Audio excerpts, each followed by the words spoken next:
The slow growth in trade is probably one of the bigger concerns here at TPM in this year. And there are two reasons for that slow growth. One is cyclical and one structural.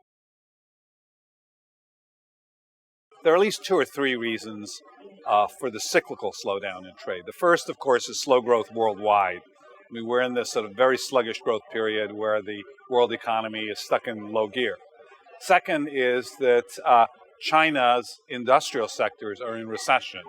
So that's pulling down a lot of the demand for all kinds of industrial materials and trade.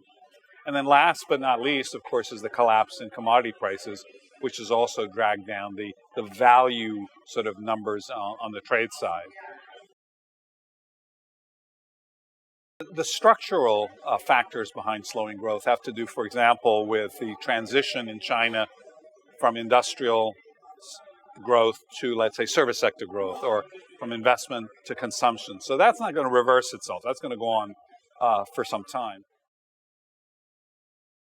One of the things that is going on is, for example, is that with wages rising in China and in some of the emerging world, the desire, the imperative, if you will, to outsource is diminishing because the cost differentials are narrowing.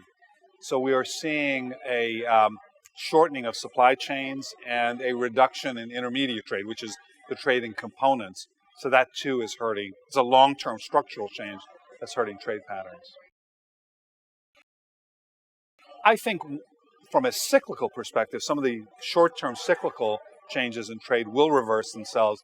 So trade will come back, but probably not to the growth rates that we had in the 1990s and the 2000s.